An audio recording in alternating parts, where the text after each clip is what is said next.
All right, let's talk about the Houston Texans here for a little bit. This is a Texans team, again, 3-1, good football team, undeniably so, but sometimes not playing like it. They've had a lot of iffy plays, a lot of dumb mistakes. They've also had a lot of injuries they've had to overcome at times, and they just got some great news on that front. One particular playmaker looks to be trending in the right direction just in time for a huge matchup. Great news for the Texans. I'm Nick, and this is Saturday Morning Inspection.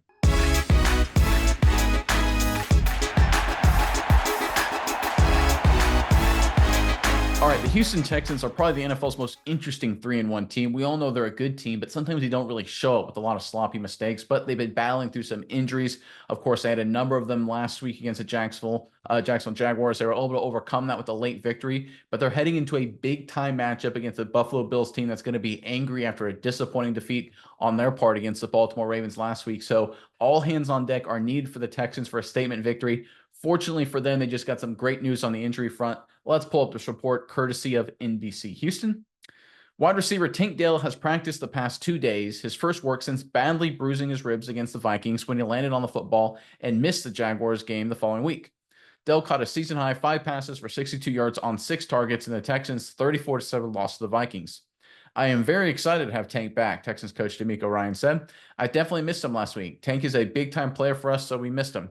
To get him back is huge for our offense and what we were able to do, so I'm excited to see Tank back out there today. Tank Dell is one of the young receiving stars, one of the young stars, period, in the National Football League. We definitely saw the impact of him not being there hurt this offense against Jacksonville. C.J. Stroud pulled it out late. I think against a really good Bills team, they're going to need a guy like Dell to have a big game, and that's why it's a great sign that it looks like he's going to play and be ready to have a nice impact. Miles, I'm curious what your thoughts are on this, but first, Texans fans in the comment section below, heading into a huge matchup against Buffalo, like I said, now's your chance to put your prediction on paper, so to speak. Give us your prediction, final score, Texans versus Bills. Looks like the game of the week so far, potential future playoff matchup. We got the old veteran team in the Bills. We got the young upstart and the Texans. Great dynamic here. Let us know what you think the final score will be in the comment section below. But Miles, what are your thoughts on this latest Texans news? Yeah, Nick, I think this is really strong news for the Texans in a couple of different ways, mainly because this is a team, like you said, a Bills team coming in, absolutely gets their clock cleaned against Baltimore, come in angry. They're going to come in, try to win with a vengeance, and you need to be firing on all cylinders to go out and put up points against this Bills team. Defense has a lot of great, strong players. Offense has Josh Allen, so that's going to be tough to keep up with. And the Texans aren't exactly the healthiest all around the ball. Obviously, Tank Dell's hurt, but like every running back they have is hurt as well. So this is going to be a major passing game for the Texans. They have to get the passing game going. We saw what happened against the Bills. They were susceptible against the run against the Ravens, but that's Derrick Henry. Is that going to be the same thing with Cam Akers? Is it going to replicate that? I don't know. Joe Mixon's out as well. Damian Pierce has been out the last 2 practices. There's really no update on if they're going to be ready to go for game time. So we're going to have to bank on the passing game. And like you said, this is a team that kind of sputters when Tank Dell isn't out there. He's a great player. Diggs is really good. Nico Collins really good. But this is a 3-man unit. Everybody on the field is better. And it's going to be overall just a really good thing for the Texans to have all 3 of these threats out there. Because this is a Bills team, like I said, they're going to be coming back with the vengeance. They're going to want to come out for blood. So the Texans have to be firing on all cylinders. And if they are susceptible in the running game, they're going to make you pass. They know that you can't run the ball as effectively without Joe Mixon, without Damian Pierce. So you're going to have to be great at the pass. Tank Dell back makes you better at the pass.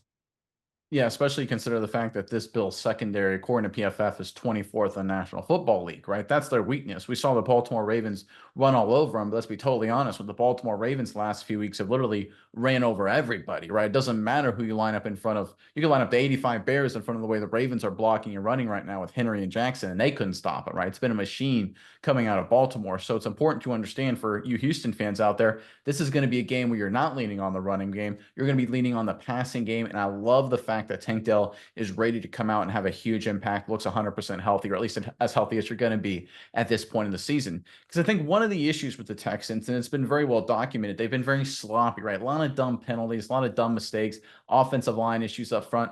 I think part of it is due to the injuries. There's been a lack of continuity, right? Before it felt like, when I say before, I mean like maybe last season, certainly towards the middle of last season when they're making a lot of big plays. It felt like it was almost easy because they could rely on some playmakers to generate some stuff. CJ Stroud would perform some magic. You get a 50-yard completion and your drive gets cut, by 80%, right? If you're going a 70-yard drive, you get 50 yards in one play, you're almost all the way there. Now, because of the injuries they've had to be more methodical, right? It takes longer to move the football. The more plays you have, the more opportunities for mistakes. The injuries, right? All the changes, new season continuity issues, right? You're going to see mistakes, dumb penalties. We're going to see a few guys struggle in a lot of cases. You love the injuries, really would like them to come down, but the reality is it's the NFL. You're going to be dealing with some guys playing in positions they're not comfortable with. But when you get healthy, you have a chance to make a move. And I think Tank Dell could be the guy inserting him back into the lineup that could unlock this passing game back to where we expect it. Because this Texans team, they're so weird. They're 3-1, right? But they've got 3 one-score games against inferior competition. The problem is they outplayed those 3 teams undeniably so. You look at the Colts game, they were clearly better, more than 2 points better. They only won by 6, against the Bears, but anyone who watched that game felt like the Bears had no chance of winning. The Texans were clearly better, and I have no earthly idea why it took until the final minute for the Texans to finally take the lead and win against Jacksonville. I thought Texans, again, physically were better than the Jaguars last weekend. The penalties and the mistakes, I think they're continuity issues, and I think getting some key guys back will help address some of them, especially a guy like Tank Dell who can generate those big plays, which will really shorten the field and make things easy for this offense to execute.